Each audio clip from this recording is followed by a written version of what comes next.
안디옥 교회의 선지자들과 교사들이 있으니 곧 바나바와 니게르라 하는 시므온과 구레네 사람 루교와 분봉왕 헤롯의 젖동생 마나엔과 및 사울이라. 주를 섬겨 금식할 때 성령이 이르시되 내가 불러 시키는 일을 위하여 바나바와 사울을 따로 세우라 하시니 이에 금식하며 기도하고 두 사람에게 안수해 보내니라. 두 사람이 성령의 보내심을 받아 실루기아에 내려가 거기서 배 타고 구브로에 가서 살라미에 이르러 하나님의 말씀을 유대인의 여러 회당에서 전할세 요한을 수행원으로 두었더라. 온 섬 가운데로 지나서 바오에 이르러 바예수라 하는 유대인 거짓 선지자인 마술사를 만나니 그가 총독 서기오 바울과 함께 있으니 서기오 바울은 지혜 있는 사람이라. 바나바와 사울을 불러 하나님의 말씀을 듣고자 하더라. 이 마술사 엘루마는 이 이름을 번역하면 마술사라. 그들을 대적하여 종독으로 믿지 못하게 힘쓰니 바울이라고 하는 사울이 성령이 충만하여 그를 주목하고 이르되 모든 거짓과 갱이 가득한 자요 마귀의 자식이요 모든 의의 원수요 주의 바른 길을 굽게 하기를 그치지 아니하겠느냐. 보라, 이제 주의 손이 내 위에 있으니 내가 맹인이 되어 얼마 동안 해를 보지 못하리라 하니 즉시 안개와 어둠이 그를 덮어 인도할 사람을 두루 구하는지라. 이에 총독이 그렇게 된 것을 보고 믿으며 주의 가르치심을 놀랍게 여기니라. 할렐루야. 말씀 굳게 믿고 오늘을 살아갈 우리에게 하나님의 귀한 은총이 함께 하시길 축원합니다. 또한 사도행전 13장 1절로 12절까지 말씀을 나누며 은혜의 시간 되시길 소망합니다. 사도행전을 크게 세 부분으로 나눈다면 1장에서 7장, 8장에서 12장, 그리고 13장에서 28장으로 나눌 수 있습니다. 이것은 주의 사도들이 그리스도 예수의 지상 명령인 사도행전 1장 8절 오직 성령이 너희에게 임하시면 너희가 권능을 받고 예루살렘과 온 유대와 사마리아와 땅끝까지 이르러 내 증인이 되리라는 명령에 따라 사마리아를 넘어 땅끝까지 전파될 복음을 기록했기 때문이며 오늘 본문은 세 번째 부분의 도입부입니다. 전도 또는 선교 여행의 시작은 사람의 계획으로 이루어지지 않았습니다. 1절에 언급한 선지자들과 교사들은 주를 섬겨 금식하고 있었습니다. 이것은 금식하며 주께 예배하고 있었다 하겠습니다. 그들의 예배는 보내신 곳에서 열과 성을 다해 주님을 전하겠다는 고백이며 다짐입니다. 참으로 모범적인 모습이지요. 이렇게 준비된 사람들에게 성령님은 말씀하십니다. 2절, 바나바와 사울을 따로 세우라. 성령의 세우심은 믿는 자들에게 능력이고 힘이기에 당장이라도 복음을 전하려 세상으로 나아가고 싶었을 것입니다. 그런데 바나바와 사울은 바로 떠나지 않았습니다. 어떻게 떠났습니까? 3절, 이에 금식하며 기도하고 두 사람에게 안수하여 보내니라. 그렇습니다. 안디옥 교회는 다시금 금식하며 기도하고 두 사람에게 안수하여 파송하였습니다. 오늘날 선교지에 파송된 선교사들을 위해 교회들은 어떻게 준비해야 하는지 잘 보여주는 말씀입니다. 복음을 전하는 이는 선교사 한 명이 아니라 교회가 한마음 한뜻으로 금식하고 기도하여 보내야 하는 것을 우리에게 알려주고 있습니다. 이제 성령의 보내심을 받은 바나바와 사울은 실루기아를 거쳐 그브로 섬 중동부에 위치한 살라미에서 유대인의 여러 회당에 복음을 전파합니다. 전하는 과정에서도 요한이라는 조력자가 동행합니다. 그렇습니다. 성령의 세우심과 보내심에는 준비된 동행자가 있음을 우리에게 알려주는 것입니다.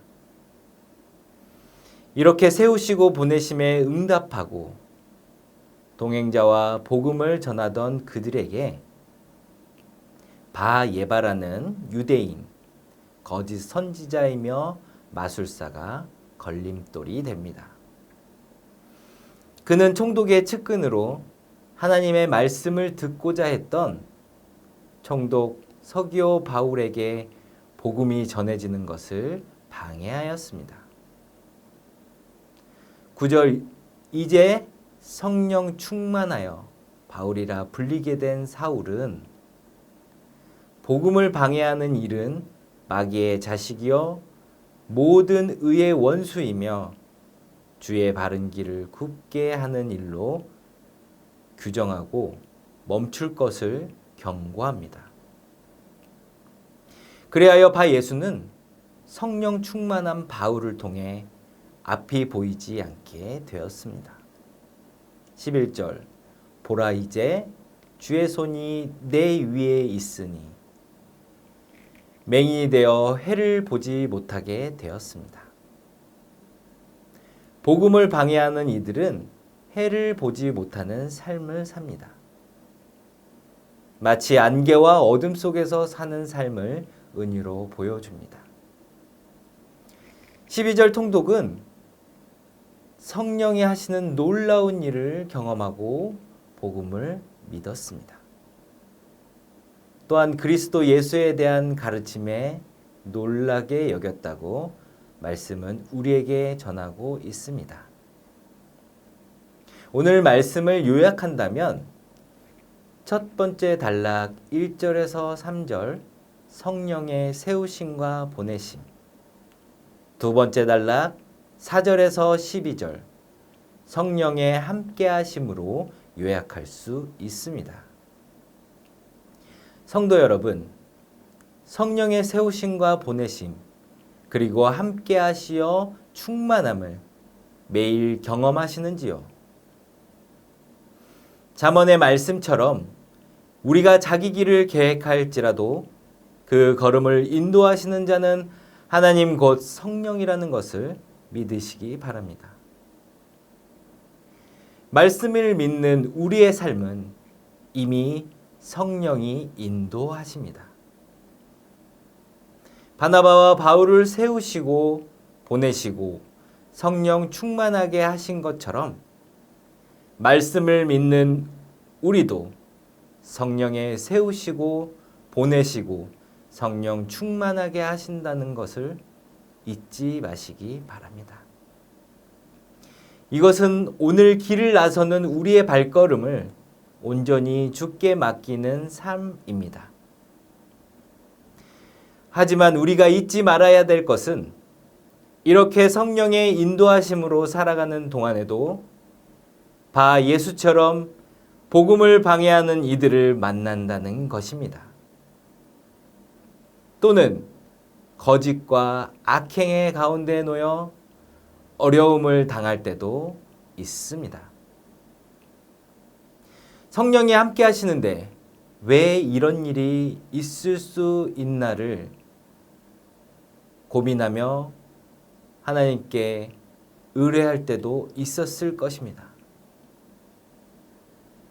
그러니 우리가 기억해야 할 것은 누가복음의 예수님 공생의 초기에 성령에 이끌려 사단의 시험을 받으신 것을 기억하시기 바랍니다.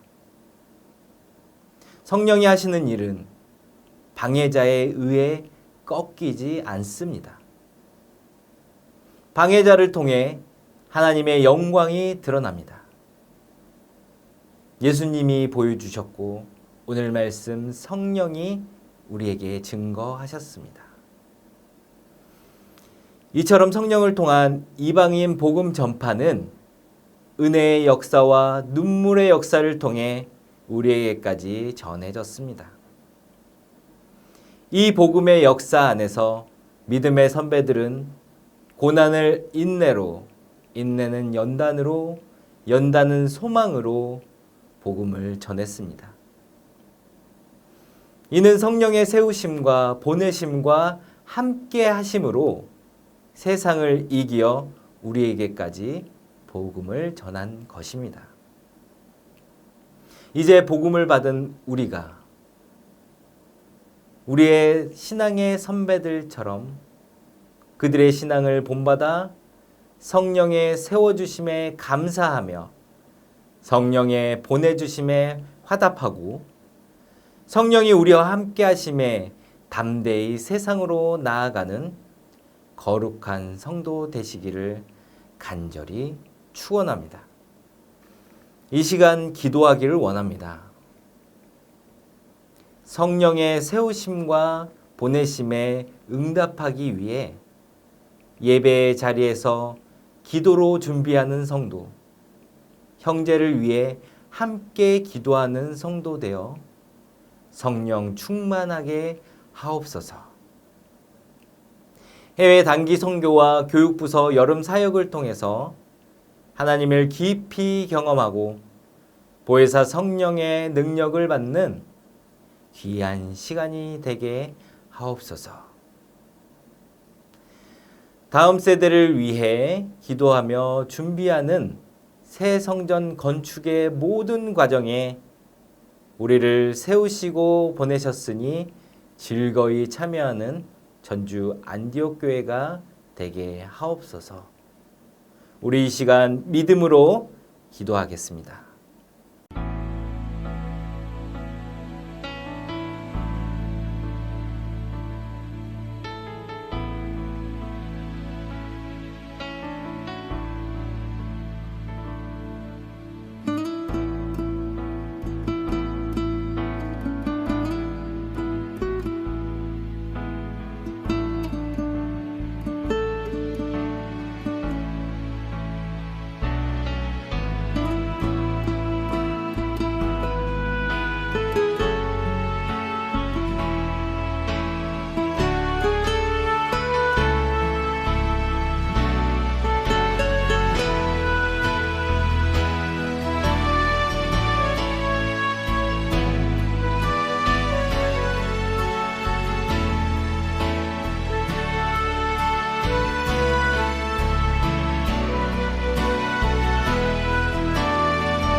아멘.